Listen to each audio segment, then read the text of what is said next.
আলহাকুমুত তাকাসুর হাত্তা যুরতুমুল মাকাবির। আল্লাহ রাব্বুল আলামিন ডেকে বলেন আলহাকুমুত তাকাসুর, এই প্রাচুর্যের লালসা তোমাদেরকে দুনিয়ামুখী করে ফেলেছে, আখিরাত থেকে গাফেল করে দিয়েছি, আল্লাহ রাব্বুল আলামিনকে ভুলিয়ে দিয়েছে। এই অবস্থা তোমাদের চলতে আছে কতদিন পর্যন্ত? হাত্তা যুরতুমুল মাকাবির, যতদিন পর্যন্ত কবরের সাথে তোমাদের সাক্ষাৎ না হবে, ওই কবর দেশে যাওয়ার আগ পর্যন্ত দুনিয়া অন্তর থেকে বের হবে না। মৃত্যু শয্যায় শায়িত মানুষটাও শেষ সময় অন্তিম সময়েও দুনিয়া করে দুনিয়া থেকে বিদায় নেয়। কথা বলেন ঠিক কিনা? হাত্তা যুরতুমুল মাকাবির, যতক্ষণ পর্যন্ত না কবরে তোমাদের সাক্ষাৎ হবে, এই কবর দেশে আসার আগ পর্যন্ত কারো হুঁশ হবে না। কিন্তু সেদিন তার সুযোগ থাকবে না। কবরে গেলে আপনি কিভাবে নেক আমল করবেন? সেদিন তার সুযোগ থাকবে না। এই জন্য আজ থেকে, এখন থেকেই, এই মুহূর্ত থেকেই সিদ্ধান্ত নিতে হবে অন্তর থেকে দুনিয়া বের করে দিতে। ততটুকু দুনিয়া গ্রহণ করব যতটুকু আমার দিনের জন্য কাজে লাগে, ততটুকু দুনিয়া আমি গ্রহণ করব যতটুকু আমি হক আদায় করতে পারবো। কারণ আমি যতটুকু খাবো দাবো, যতটুকু পরবো, যতটুকু সাদকা করব, ততটুকুই আমার সম্পদ। আর যা আমি রেখে যাব, ছেড়ে যাব, যার হক আমি আদায় করতে পারবো না, এই সম্পদটা আমার নয়। কথা বলেন ঠিক কিনা? এই জন্য সময় থাকতে আজ থেকে, এখন থেকেই সাবধান হতে হবে, সচেতন হতে হবে। হাত্তা যুরতুমুল মাকাবির, কবরে যাওয়ার আগ পর্যন্ত মানুষ দুনিয়া করতেই থাকে। রাসূলুল্লাহ সাল্লাল্লাহু আলাইহি ওয়াসাল্লাম বলেন, লাউ কানা লি ইবনে আদম ওয়াদিয়াম মিন যাহাবিন, বনি আদমের যদি এক উপত্যকা সমপরিমাণ যদি স্বর্ণের মালিক সে হয়ে যায়, সে চাইবে যে স্বর্ণের আরো দুইটা উপত্যকা আমার লাগবে। শুধু তাই নয়, সে দুইটা চাইবে, এক পর্যায়ে সে বলবে যে আমার আরেকটা চাই। পাহাড় পরিমাণ স্বর্ণের মালিক হলে সে বলবে আমার 2 পাহাড় স্বর্ণ লাগবে। 2টার মালিক হলে সে বলবে 3টা লাগবে। এ ধরনের চাহাত আমাদের ভিতরে আছে না নাই? এটা থাকবে, কিন্তু এটা বের করতে হবে। আমার ভাইয়েরা, বন্ধুরা আমার, এই জন্যই আল্লাহ রাব্বুল আলামিন কোরআনুল কারীমের সূরা আল আরাফের 204 নং আয়াতে কারিমায় ডেকে বললেন, ইদা কুরিয়াল কুরআনু ফাসতামিউ লাহু ওয়া আনসিতু লাআল্লাকুম তুরহামুন। আল্লাহ রাব্বুল আলামিন ডেকে বলেন, বান্দারা, যখন তোমাদের সামনে আল্লাহর কোরআনটা তেলাওয়াত করা হয়, ফাসতামিউ লাহু, আল্লাহর কোরআনটাকে গভীর মনোযোগ দিয়ে তোমরা শুনতে থাকো, ওয়া আনসিতু, আর তোমরা নীরব নিস্তব্ধ হয়ে যাও। আল্লাহ রাব্বুল আলামিন বলেন, যদি কোরআনের আজমতে তোমরা নীরব হয়ে যাও আর গভীর মনোযোগ দিয়ে আল্লাহর কালাম শুনতে থাকো, এতে করে আল্লাহ রাব্বুল আলামিনের রহমত তোমাদের উপর নাজিল হয়ে যাবে। আমার ভাইয়েরা, বন্ধুরা আমার, শুধু তাই নয়, সত্যিকারের ইমানদার মুমিন মুসলমান আল্লাহর কোরআনটা শুনবে, আল্লাহ রাব্বুল আলামিন তাকে ঠকাবেন না। আল্লাহ রাব্বুল আলামিন কোরআন কারীমের সূরা আল আনফালের 2 নং আয়াতে কারিমায় ডেকে বলেন, ওয়া ইদা তুলিয়াত আলাইহিম আয়াতুহু যাদাতুহুম ঈমানা। আল্লাহ রাব্বুল আলামিন ডাক দিয়ে বলেন, বান্দারা, যখন তোমাদের সামনে আল্লাহর কোরআনটা তেলাওয়াত করা হয়, সত্যিকারের ইমানদার মুমিন মুসলমান যখন কোরআনুল কারীমের তেলাওয়াত শুনতে থাকে, আমার আল্লাহ রাব্বুল আলামিন এই তেলাওয়াতের বদৌলতে ইমানদার মুমিন মুসলমানের ঈমানের পাওয়ারটাকে বাড়ায়া দেন। আমার ভাইয়েরা, বন্ধুরা আমার, আল্লাহ রাব্বুল আলামিন এই কোরআনুল কারীমের বদৌলতে ইমানদার মুমিন মুসলমানের ঈমানটাকে আরও বহু গুণে বাড়ায় দেন। আবার এই কোরআনের কারণে আল্লাহ রাব্বুল আলামিন এই কোরআনের তেলাওয়াত শুনলে আসমান থেকে রহমত নাজিল করেন। কারণ এই কোরআনটা হলো শান্তির বাণী, শান্তির কালাম। অশান্ত মন যদি আল্লাহর কোরআনটা খুলে খুলে পড়ে অশান্তিতে আছে, দুঃখ যন্ত্রণার ভেতরে নিপতিত আছি, আল্লাহর কোরআনটা যদি খুলে খুলে পড়ে, আমার আল্লাহ রাব্বুল আলামিন ওই দিলের ভিতরে শান্তির ফয়সালা জারি করে দিবেন। আমার ভাইয়েরা, বন্ধুরা আমার, এই জন্যই আল্লাহ রাব্বুল আলামিন কুরআনুল কারীমের সূরা বনী ইসরাঈলের ৮২ নং আয়াতে কারিমায় ডাক দিয়ে বলেন, অনুনাজ্জিলু মিনাল কুরআনি মা হুয়া শিফাউ ওয়া রাহমাতুল লিল মুমিনিন। আল্লাহ রাব্বুল আলামিন ডাক দিয়ে বলেন, অনুনাজ্জিলু মিনাল কুরআন, আমি আল্লাহ রাব্বুল আলামিন এই কুরআনুল কারীমটা নাজিল করেছি মা হুয়া শিফা, যেই কোরআনের ভিতরে আছে আরোগ্য। বাহ্যিক কোনো রোগে আক্রান্ত হয়ে গেছে তাও কোরআন দিয়ে সুস্থতা লাভ করতে পারবে। আবার আত্মিক কোনো ব্যাধিতেও আক্রান্ত হয়েছে, কুফর শিরিকের গুনাহের ভিতরে, কুফর শিরিকের রোগের ভেতরে কেউ আক্রান্ত হয়ে যায়, আল্লাহর কোরআনের সাথে সম্পর্ক করবে, আমার আল্লাহ রব্বুল আলামিন কোরআনের কারণে সুস্থতা দান করবে। আমার ভাইয়েরা, বন্ধুরা আমার, এই জন্য আল্লাহর কোরআন যতক্ষণ শুনবেন রহমত নাজিল করবেন কে? একটু জবান খুলে বলেন, ইমানের পাওয়ারটা বাড়ায় দিবেন কে? এই কোরআনটা যদি শুনেন ইমানের পাওয়ার বাড়বে, রহমত নাজিল হবে, অশান্ত মন শান্তিতে ভরপুর হয়ে যাবে। এই কোরআনের সাথে সম্পর্ক লাগাবেন, অসুস্থ মানুষটা পরিপূর্ণ সুস্থ হয়ে যাবে। ও রাহমাতুল লিল মুমিনিন, মুমিন বান্দা বান্দীদের জন্য রহমতের মাধ্যম হয়ে যাবে।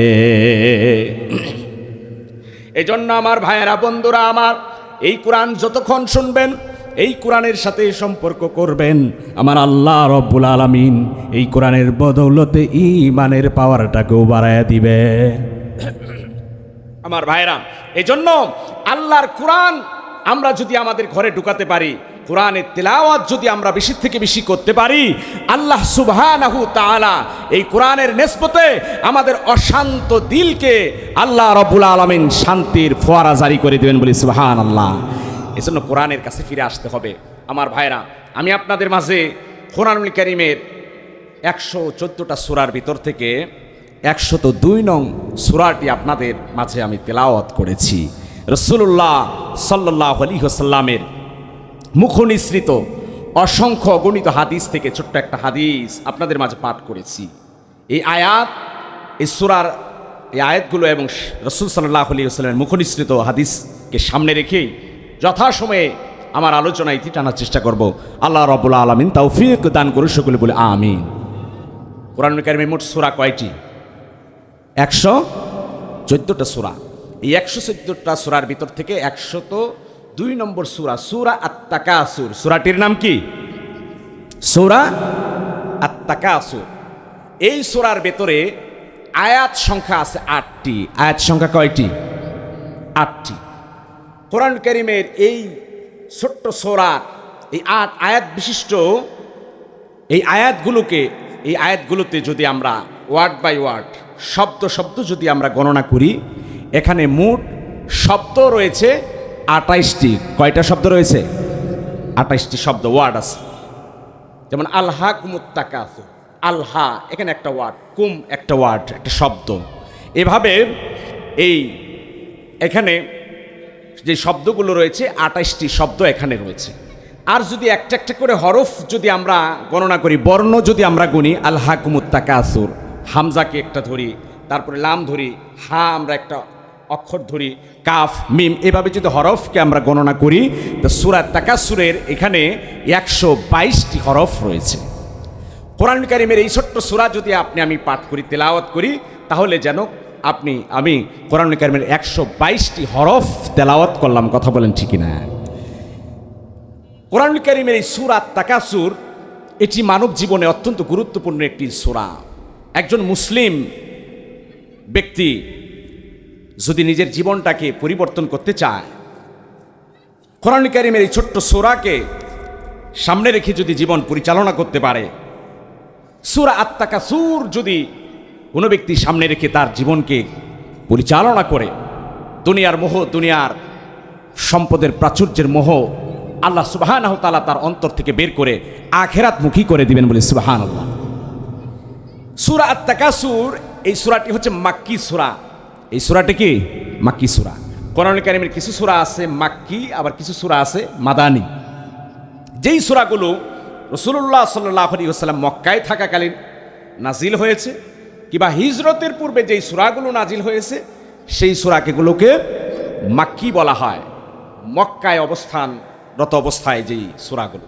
আর মাদানী সূরা যেগুলো রাসূলুল্লাহ সাল্লাল্লাহু আলাইহি ওয়াসাল্লামের হিজরতের পরে অথবা রাসূলুল্লাহ সাল্লাল্লাহু আলাইহি ওয়াসাল্লাম মদিনায় থাকার কালীন যেই সূরাগুলো নাজিল হয়ে গেছে সেগুলো মাদানী সূরা।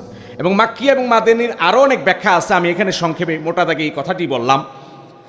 এই সূরাটি মাক্কি সূরা, অর্থাৎ রাসূলুল্লাহ সাল্লাল্লাহু আলাইহি ওয়াসাল্লাম সেই সময়ের মানুষগুলোকে দুনিয়া বিমুখ করে আখিরাতমুখী করে তুলবার জন্য এই সূরার মাধ্যমে মানুষগুলোকে পথের দিশা দেখালেন। সে সময়ের মানুষেরা একে অপরে গর্ব করত, বড়াই করত যে আমাদের গোষ্ঠীতে এই পরিমাণ মানুষ আছে, আমরা অমুক গোত্রের লোক, আমাদের গোত্রে আমাদের গোষ্ঠীতে যে পরিমাণ দক্ষ যোগ্য তীর নিক্ষেপকারী আছে, বর্ষা নিক্ষেপকারী আছে, তরবারি চালাতে পারে, অমুক তোমাদের গোষ্ঠীর ভিতরে এই পরিমাণ নাই। এ ধরনের গোষ্ঠীর বড়াই চলতো। এখনও এই সমাজে বর্তমান আমাদের দেশে গোষ্ঠী জ্ঞাতি গোষ্ঠীর বড়াই চলে কি চলে না? কথা বলেন, চলে কি চলে না? আমাদের গোষ্ঠীতে যে পরিমাণ শিক্ষিত লোক আছে তোমাদের গোষ্ঠীতে ওই পরিমাণ কেউ নাই, এ কথা বলে কি বলে না? এই জন্য গোষ্ঠীর বড়াই, সংখ্যার বড়াই এর কোনো গুরুত্ব আল্লাহর কাছে নাই, এর কোনো গুরুত্ব ইসলামে নাই। কথা বলেন ঠিক কিনা?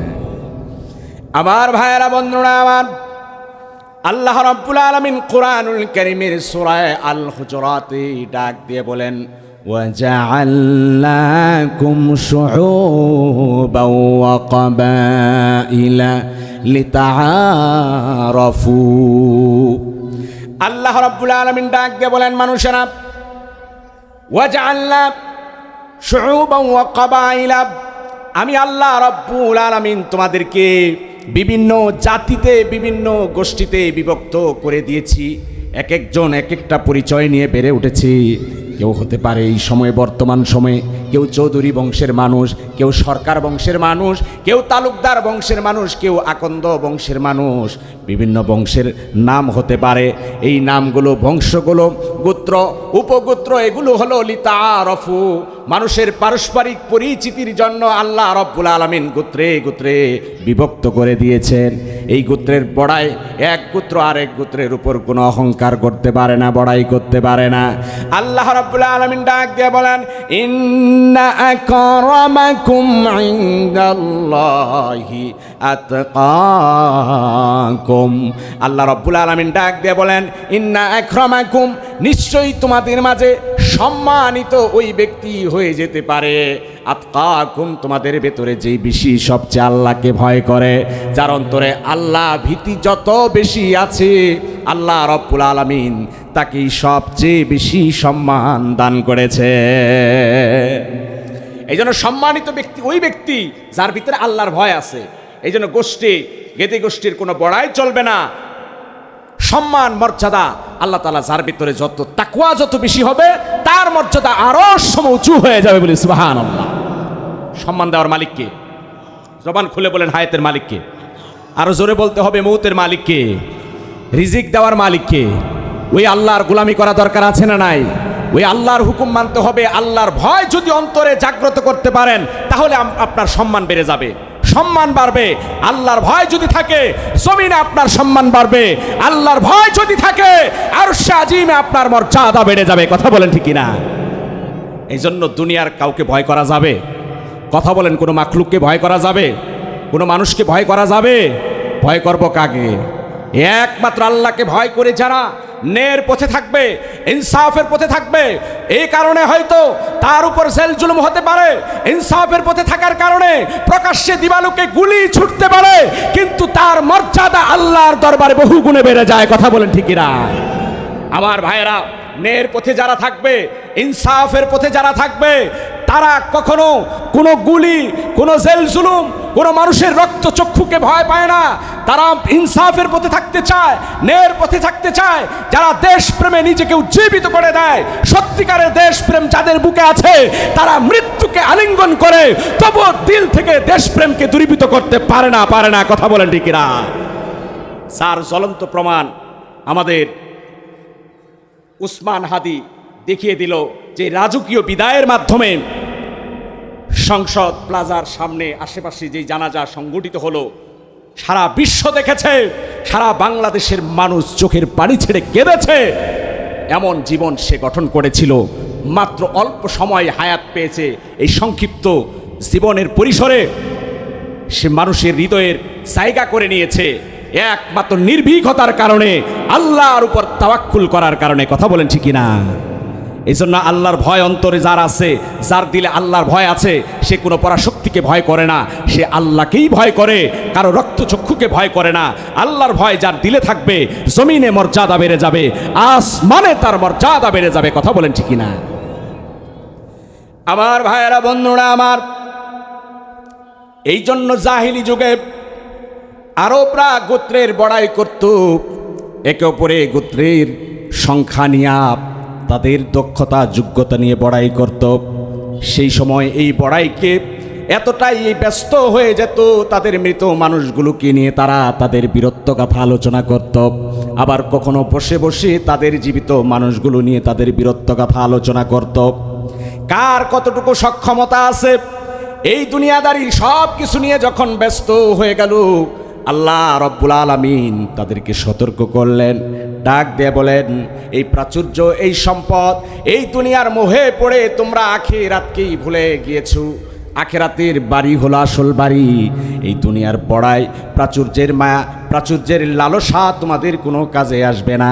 আল্লাহ রব্বুল আলামিন তাদেরকে সচেতন করে, সতর্ক করে কোরআনুল কারীমের এই সূরা তাকাসুরকে নাজিল করে দিলেন। সুবহানাল্লাহ। সূরা তাকাসুর অবতীর্ণ হয়ে গেল। আল্লাহ রব্বুল আলামিন ডেকে বলেন, আলহাকুমুত তাকাসুর। আলহাকুম, লাহবুন থেকে গাফিল করে ফেলা, বাবিফাল থেকে আলহাকুম, তোমাদেরকে গাফিল করে ফেলেছে। আর তাকাসুর, তাকাসুর কাসরাত থেকে এসেছে, অর্থ হলো আধিক্যতা। এর উদ্দেশ্য হলো প্রাচুর্যের আধিক্যতা, সম্পদের আধিক্যতা। সম্পদের আধিক্যতা তোমাদেরকে আখিরাত থেকে গাফিল করে ফেলেছে, আল্লাহ থেকে অমনোযোগী করে ফেলেছে। কিসের সম্পদের আধিক্যতা? একটা বাড়ি আছে, আমার আরেকটা বাড়ি লাগবে। কিছু জায়গা আছে, আরও জায়গা লাগবে। একটা গাড়ি আছে, আমার আরেকটা গাড়ি লাগবে। এই যে সম্পদের প্রতিযোগিতা আমাদের মধ্যে আছে না নাই? কথা বলেন, আছে না নাই? আরে হতাশ হয়ে যায়, আফসোস হয়ে যায়। মৃত্যু শয্যায় শায়িত অবস্থায়ও মানুষ হতাশ হয়ে যায় যে কিছুই করতে পারলাম না, ছেলেটাকে একটা বাড়ি করে দিতে পারলাম না। এ ধরনের হতাশার কথা বলে কি বলে না? আবার কিছু মানুষ আছে, এদেরকে ধোঁকা দেয়। কিছু মানুষ আছে নিজেও দুনিয়া নিয়ে ব্যস্ত থাকে, অন্য মানুষকে দুনিয়া কামাইয়ের জন্য প্রলুব্ধ করে, উৎসাহ দেয় দুনিয়া কামাই করার জন্য। বলে, এতদিন ধরে চাকরি করলা, 30 বছর বিদেশ করলা, একটা জায়গা কিনতে পারলা না, বাড়ি কিনতে পারলা না, কি করলা? এ ধরনের কথা বলে কি বলে না? এ ধরনের বুদ্ধির 4 পয়সা দাম আল্লাহর কাছে নাই। যদি আপনি বলতেন যে অনেক তো করলা, ছেলেটাকে তো নামাজি বানাইলা না, ছেলেটা তো কোরআন পড়তে পারে না, অনেক কিছুই তো অর্জন করেছো, আল্লাহর ঘর মসজিদে তো তোমাকে দেখি না, এই কথাটা যদি বলতেন, আল্লাহর দরবারে আপনার সম্মান বেড়ে যেত। কথা বলেন ঠিক কিনা? রাসূলুল্লাহ সাল্লাল্লাহু আলাইহি ওয়াসাল্লাম হযরত আলী রাদিয়াল্লাহু তাআলাকে ডেকে বললেন, ইয়া আলী, লা আইয়াহদিয়াল্লাহু বিকা, হে আলী, আল্লাহ যদি তোমার একটা কথার মাধ্যমে কাউকে হেদায়েত দিয়ে দেয়, কাউকে নামাজি বানায় হয়ে যায়, কেউ যদি তোমার একটা কথার মাধ্যমে আল্লাহ তোমার আমলনামায় লাল বর্ণের সুবিশাল উটনি সদকা করলে যেই সওয়াব হবে, তার চেয়ে বেশি সওয়াব আল্লাহ সুবহানাহু ওয়া তাআলা তোমার আমলনামায় দান করে দিবেন। বলার দরকার ছিল এটা। আমরা দুনিয়া নিয়ে নিজেও হতাশ, আমার প্রতিবেশী, আমার বন্ধু, আমার অধীনস্থ যারা আছে তাদেরকে হতাশ করে দিই। কথা বলেন ঠিক কিনা? সুতরাং এই ধরনের কথা বলবেন না। এই ধরনের কথার 4 পয়সা মূল্য আল্লাহর দরবারে নাই। আমার ভাইয়েরা, বন্ধুরা আমার, আল্লাহ রাব্বুল আলামিন ডাক দিয়ে বলেন, আলহাকুমুত তাকাসুর হাত্তা যুরতুমুল মাকাবির। আল্লাহ রাব্বুল আলামিন ডেকে বলেন, আলহাকুমুত তাকাসুর, এই প্রাচুর্যের লালসা তোমাদেরকে দুনিয়ামুখী করে ফেলেছে, আখিরাত থেকে গাফেল করে দিয়েছি, আল্লাহ রাব্বুল আলামিনকে ভুলিয়ে দিয়েছে। এই অবস্থা তোমাদের চলতে আছে কতদিন পর্যন্ত? হাত্তা যুরতুমুল মাকাবির, যতদিন পর্যন্ত কবরের সাথে তোমাদের সাক্ষাৎ না হবে, ওই কবর দেশে যাওয়ার আগ পর্যন্ত দুনিয়া দুনিয়া অন্তর থেকে বের হবে না। মৃত্যু শয্যায় শায়িত মানুষটাও শেষ সময়, অন্তিম সময়েও দুনিয়া দুনিয়া করে দুনিয়া থেকে বিদায় নেয়। কথা বলেন ঠিক কিনা? হাত্তা যুরতুমুল মাকাবির, যতক্ষণ পর্যন্ত না কবরে তোমাদের সাক্ষাৎ হবে। এই কবর দেশে আসার আগ পর্যন্ত কারো হুঁশ হবে না, কিন্তু সেদিন তার সুযোগ থাকবে না। কবরে গেলে আপনি কিভাবে নেক আমল করবেন, সেদিন তার সুযোগ থাকবে না। এই জন্য আজ থেকে, এখন থেকেই, এই মুহূর্ত থেকেই সিদ্ধান্ত নিতে হবে অন্তর থেকে দুনিয়া বের করে দিতে। ততটুকু দুনিয়া গ্রহণ করব যতটুকু আমার দিনের জন্য কাজে লাগে, ততটুকু দুনিয়া আমি গ্রহণ করব যতটুকু আমি হক আদায় করতে পারবো। কারণ আমি যতটুকু খাবো দাবো, যতটুকু পরবো, যতটুকু সাদকা করব, ততটুকুই আমার সম্পদ। আর যা আমি রেখে যাব, ছেড়ে যাব, যার হক আমি আদায় করতে পারবো না, এই সম্পদটা আমার নয়। কথা বলেন ঠিক কিনা? এই জন্য সময় থাকতে আজ থেকে, এখন থেকেই সাবধান হতে হবে, সচেতন হতে হবে। হাত্তা জুরতুমুল মাকাবির, কবরে যাওয়ার আগ পর্যন্ত মানুষ দুনিয়া করতেই থাকে। রাসূলুল্লাহ সাল্লাল্লাহু আলাইহি ওয়াসাল্লাম বলেন, লাউ কানা লি ইবনে আদম ওয়াদিয়াম মিন যাহাবিন, বনি আদমের যদি এক উপত্যকা সমপরিমাণ যদি স্বর্ণের মালিক সে হয়ে যায়, সে চাইবে যে স্বর্ণের আরো 2টা উপত্যকা আমার লাগবে। শুধু তাই নয়, সে 2টা চাইবে, এক পর্যায়ে সে বলবে যে আমার আরেকটা চাই। পাহাড় পরিমাণ স্বর্ণের মালিক হলে সে বলবে আমার 2 পাহাড় স্বর্ণ লাগবে। 2টার মালিক হলে সে বলবে 3টা লাগবে। এ ধরনের চাহাত আমাদের ভিতরে আছে না নাই? এটা থাকবে, কিন্তু এটা বের করতে হবে, এটা বের করে দিতে হবে। আল্লাহ বলেন, কাল্লা কাল্লা সাউফা তা'লামুন, কঠিন কালো এমনটা করা যাবে না, কখনো নয়। এটা করা উচিত নয় যে দুনিয়া আমাদের ভেতরে ঢুকে গেছে, এই দুনিয়া অন্তর থেকে বের করে দিতে হবে। সেদিন ঠিকই তোমরা জানবে কবর দেশেই বান্দা বুঝতে পারবে যে দুনিয়ার মায়া অন্তর থেকে দূর করে নাই, দুনিয়া নিয়ে কবরে যেতে চেয়েছিল, কবর দেশ থেকেই জানতে পারবে। আল্লাহ বলেন, সুম্মা কাল্লা সাউফা তা'লামুন, অতঃপর শোনো, কাল্লা কখনো এমনটা করা উচিত হয়নি, সাউফা তা'লামুন, খুব শীঘ্রই তোমরা জানবে। কিন্তু সেদিন জানবো ঠিকই, আর উপায় থাকবে না, সুযোগ থাকবে না। কথা বলেন ঠিক কিনা? আওয়াজ দিয়ে বলেন, এই কবর থেকে বাঁচার কোনো উপায় আছে? মৃত্যু থেকে বাঁচার কোনো মেডিসিন আছে? মৃত্যুর পরোয়ানা যখন জারি হয়ে যাবে, এক মুহূর্ত দেরিও হবে না, এক মুহূর্তের আগেও হবে না। কথা বলেন ঠিক কিনা? আমার ভাইয়েরা, বন্ধুরা আমার, আল্লাহ রাব্বুল আলামিন ডাক দিয়ে বলেন, ইযা জাআ আজালুহুম লা ইস্তাখিরুনা সাআতাও ওয়া লা ইস্তাকদিমুন। আল্লাহ রাব্বুল আলামিন ডাক দিয়ে বলেন, বান্দারা, যখন আজাল, মৃত্যুর মেয়াদ যখন চলে আসবে, লা ইস্তাখিরুনা সাআতাও ওয়া লা ইস্তাকদিমুন, এক মুহূর্তের জন্য বিলম্বও হবে না, আবার এক মুহূর্তের আগেও হবে না। আমার আল্লাহ রব্বুল আলামিনের হুকুম হতে দেরি হবে, তা বাস্তবায়ন হতে দেরি হবে না। আমার ভাইয়েরা, বন্ধুরা আমার, এই মৃত্যু থেকে আমরা পালাতে চাই, মৃত্যু থেকে আমরা বাঁচতে চাই। আল্লাহ রব্বুল আলামিন কোরআন কারীমের সূরা আল জুমআর ভিতরে ডাক দিয়ে বলেন, ইন্নাল মাউতাল্লাযী তাফিরুনা মিনহু ফাইন্নাহু মুলাকীকুম। আল্লাহ রব্বুল আলামিন ডাক দিয়ে বলেন, নবী হে, আপনি বলে দেন, ইন্নাল মাউতাল্লাযী তাফিরুনা মিনহু, যেই মৃত্যু থেকে তোমরা পালাতে চাও, যেই মৃত্যু থেকে তোমরা পালিয়ে বেড়াও, এই মৃত্যু থেকে কখনো পালাতে পারবে না। ফাইন্নাহু মুলাকীকুম, আল্লাহ রাব্বুল আলামিন বলেন, যেখানেই থাকো এই মৃত্যু তোমাদেরকে গ্রাস করবে। আমার ভাইয়েরা, বন্ধুরা আমার, মৃত্যু যেহেতু নিশ্চিত হয়ে গেল, কবর যেহেতু নিশ্চিত হয়ে গেল, ওই কবর দেশের জন্য আমল করতে হবে, মৃত্যু পরবর্তী সময়ের জন্য আমল করে যেতে হবে। আল্লাহর আদালতে কিয়ামতের কঠিন মুসিবতের দিনে দাঁড়াবার আগেই ঈমান আমল কি বানানো দরকার আছে না না? মৃত্যু যেহেতু নিশ্চিত, কবর যেহেতু নিশ্চিত, ওই কবর দেশে যাওয়ার আগে ঈমান আমলের পেছনে মেহনত করতে হবে।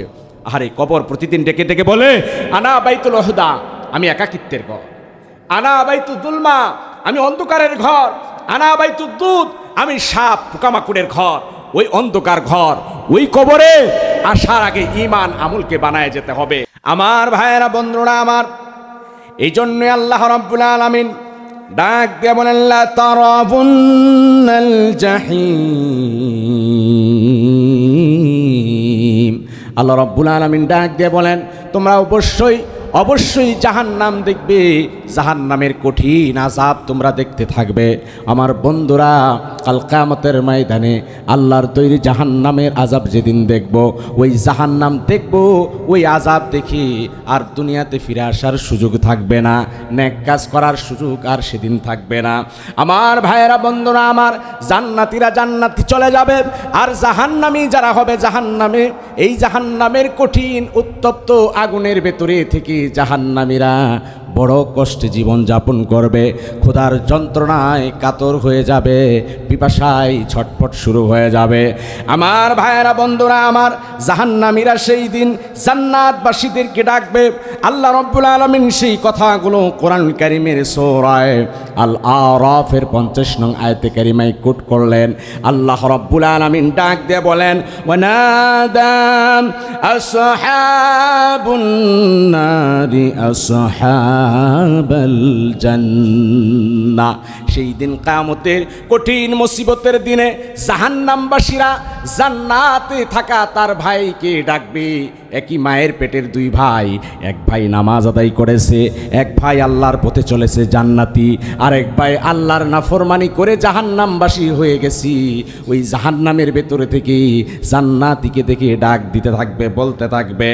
আর তার কাছে এই কঠিন যন্ত্রণা সহ্য করতে না পেরে জাহান্নামী মানুষটা জান্নাতি মানুষের কাছে বিভিন্ন ধরনের অনুনয় বিনয় করে বলবে, আন আফিদু আলাইনা মিনাল মা। জাহান্নামী লোকটা জাহান্নামের তীব্রতা সহ্য করতে পারবে না, প্রাণ উষ্ঠাগত হয়ে যাবে, পিপাসায় কাতর হয়ে যাবে, আর বলবে, আন আফিদু আলাইনা, আমাদের উপর একটু মিনাল মা, একটু পানি ছিটায় দাও, আমরা আর জাহান্নামের কঠিন তীব্রতা সহ্য করতে পারছি না। জাহান্নামীরা সেই দিন জান্নাতবাসীদের কাছে পানি চাইবে। আমার ভাইয়েরা, বন্ধুরা আমার, জাহান্নামীরা বলবে, আও মিম্মা রাযাকাকুমুল্লাহ, আমাদেরকে একটু পানি ছিটায় দাও, অথবা আল্লাহ রাব্বুল আলামিন যেই রিজিক তোমাদেরকে দিয়েছে ওই রিজিক থেকে, ফল ফুট থেকে আমাদেরকে কিছু খাবারের ব্যবস্থা করো। সেই দিন জাহান্নামীরা আর্তনাদ করবে, জান্নাতীদের কাছে চাইতে থাকবে। আমার ভাইয়েরা, বন্ধুরা আমার, জান্নাতীরা সেদিন জাহান্নামীদেরকে জবাব শোনায় দিবে। আল্লাহ রাব্বুল আলামিন সেই কথাগুলো কোট করলেন। সেই দিন জাহান্নামীদেরকে জান্নাতীরা শোনায় দেবে, ক্বালু ইন্নাল্লাহা হাররামাহুমা আলাল কাফিরিন। জান্নাতীরা ডেকে বলবে, ইন্নাল্লাহা হাররামাহুমা, যেই পানি তোমরা চাচ্ছ, যেই ফল ফ্রুট তোমরা চাচ্ছ, আল্লাহ রাব্বুল আলামিন হারাম করে দিয়েছেন। আজকে এই কিয়ামতের কঠিন মুসিবতের দিনে আল্লাহ রাব্বুল আলামিন জাহান্নামীদের উপর দয়া করবেন না। যারা জাহান্নামী হয়ে গেছি, কৃতকর্মের কারণে যারা আযাবে গ্রেপ্তার হয়ে গেছি, আজকের দিনে কারো উপরে কোনো দয়া হবে না। সুতরাং ওই কঠিন জাহান্নাম থেকে পানা চেয়ে আল্লাহর দরবারে নেক আমল নিয়ে হাজির হওয়া দরকার আছে না নাই? ওই আল্লাহর দরবারে হাজির হতে হলে নেক কাজ নিয়ে হাজির হতে হবে। সেই যে জান্নাতীরা ডেকে বলবে যে কাফেরদের জন্য জান্নাতের নিয়ামত হারাম, আজকে কোনো নিয়ামত তোমাদেরকে দেওয়া হবে না। আমার ভাইয়েরা, আল্লাহ রাব্বুল আলামিন বললেন, লা তারাবুন্নাল জাহিম, অবশ্যই অবশ্যই তোমরা জাহান্নামের শাস্তি দেখবে। সুম্মা লা তারাবুন্নাহা আইনাল ইয়াকিন, এরপর তোমরা স্বচক্ষে সুনিশ্চিতভাবে জাহান্নামের শাস্তি তোমরা দেখবে। এই শাস্তির বিষয় যদি তোমরা আগে থেকেই অনুধাবন করতে পারো, তাহলেই তোমাদের অন্তর থেকে দুনিয়া বের করা সম্ভব। সুতরাং দুনিয়াটা বের করে আখিরাতমুখী আমাদের হওয়া লাগবে। আল্লাহ রাব্বুল আলামিন বলেন, সুম্মা লাতুসআলুন্না ইয়াউমা ইদিন আনিন নাঈম, অতঃপর অবশ্যই অবশ্যই তোমাদেরকে জিজ্ঞাসা করা হবে আল্লাহ প্রদত্ত নিয়ামত সম্পর্কে। আল্লাহ আমাদেরকে প্রতিনিয়ত যে আলো বাতাস দিয়েছেন, আল্লাহর দেওয়া এই নিয়ামতের শুকরিয়া আদায় করা দরকার আছে না নাই? জবান খুলে বলেন তো, আমাদের হায়াতের মালিক কে? আলো দেন কে? বাতাস দেন কে? বৃষ্টির ফয়সালা করেন কে? ওই আল্লাহ রাব্বুল আলামিন আপনার আমার সেই আল্লাহ প্রদত্ত নিয়ামতগুলোর কথা আল্লাহ সুবহানাহু তাআলা এই নিয়ামতের বিষয়গুলো কাল কিয়ামতের ময়দানে আল্লাহ আমাকে যে নিয়ামত দিলেন, এই নিয়ামত দিয়ে আল্লাহর গোলামি কতটুকু আমরা করতে পারলাম, আল্লাহ সুবহানাহু তাআলা সেদিন বিচারের কাঠগড়ায় দাঁড়াবেন। মাল কোথায় থেকে কামাই করেছো, নিয়ামত কোথায় থেকে অর্জন করেছো, আল্লাহ রাব্বুল আলামিন জিজ্ঞাসা করবেন। কোথায় খরচ করেছো, কোন পথে ব্যয় করেছো, আল্লাহ সুবহানাহু ওয়া তাআলা জিজ্ঞাসা করবেন। রাসূলুল্লাহ সাল্লাল্লাহু আলাইহি ওয়াসাল্লাম একবার মদিনায় দুপুরের বেলায় ক্ষুধার যন্ত্রণায় ঘর থেকে বের হয়ে গেলেন, রাস্তায় হাঁটছেন, আর দেখতে পেলেন ইতিমধ্যেই রাসূলুল্লাহ সাল্লাল্লাহু আলাইহি ওয়াসাল্লামের পেয়ারা সাহাবী হযরত আবু বকর সিদ্দিক রাদিয়াল্লাহু তাআলা আনহু তিনিও ঘর থেকে বের হয়ে হাঁটছেন। কিছু দূর যেতে না যেতেই দেখতে পেলেন রাসূল সাল্লাল্লাহু আলাইহি ওয়াসাল্লামের পেয়ারা সাহাবী হযরত ওমর ইবনে খাত্তাব রাদিয়াল্লাহু তাআলা আনহু তিনিও ঘর থেকে বের হয়ে গেছেন। রাসূলুল্লাহ সাল্লাল্লাহু আলাইহি ওয়াসাল্লাম সাহাবী দুজনকে জিজ্ঞাসা করলেন, আমার পেয়ারা সাহাবীরা, তোমরা এই সময়ে ঘর থেকে কেন বের হয়ে গেছো? হযরত আবু বকর সিদ্দিক রাদিয়াল্লাহু তাআলা আনহু হযরত ওমর ইবনে খাত্তাব রাদিয়াল্লাহু তাআলা আনহু ডেকে বলেন, ইয়া রাসূলুল্লাহ, ইয়া হাবিবাল্লাহ, ক্ষুধার যন্ত্রণা আর সহ্য করতে পারছি না, ক্ষুধার যন্ত্রণায় ঘর থেকে বের হয়ে গেছি। নবীজি, ঘরে কোনো খাবারের ইন্তজাম নাই, ক্ষুধার যন্ত্রণায় আর ঘরে থাকতে পারলাম না, রাস্তায় বের হয়ে গেছি। রাসূলুল্লাহ সাল্লাল্লাহু আলাইহি ওয়াসাল্লাম মুস্কি হেসে সাহাবীকে ডেকে বলেন, সাহাবীরা শোনো, তোমরা যেই উদ্দেশ্যে ঘর থেকে বের হয়েছো, তোমরা যেই কারণে ঘর থেকে বের হয়েছো, তোমাদের হাবিব, তোমাদের নবীও একই কারণে ক্ষুধার যন্ত্রণায় ঘর থেকে বের হয়ে গেছে। আজ থেকে নিয়ে 3 দিন যাবৎ ঘরে কোনো খাবার নাই, ক্ষুধার যন্ত্রণায় আমিও বের হয়ে গেছি।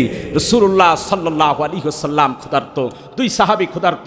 রাসূল সাল্লাল্লাহু আলাইহি ওয়াসাল্লাম আবু বকর, ওমর, এই 2জন সাহাবীকে নিয়ে সামনে অগ্রসর হলেন।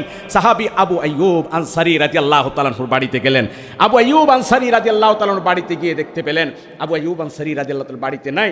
তার বিবিকে জিজ্ঞাসা করা হলো, বিবি ডাক দিয়ে বলেন যে, ঘরে আমার স্বামী বাইরে গিয়েছে সুপেয় পানি আনার জন্য, আপনারা মেহেরবানি করে আমার বাড়িতে মেহমান হয়ে যান।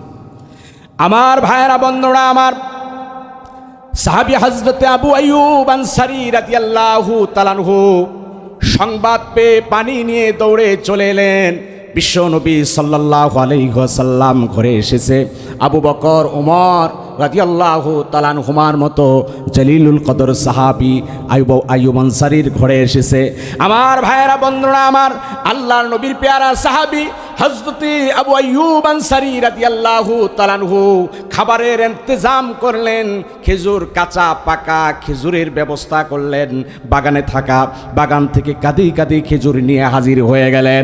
আমার ভাইয়েরা, বন্ধুরা আমার, হযরত আবু বকর সিদ্দিক রাদিয়াল্লাহু তাআলা আনহু আর হযরত ওমর রাদিয়াল্লাহু তাআলা আনহু এই 2জন সাহাবীও বসে বসে আল্লাহর নবীর সাথে খাবারের ইন্তজামে শরীক হয়ে গেলেন।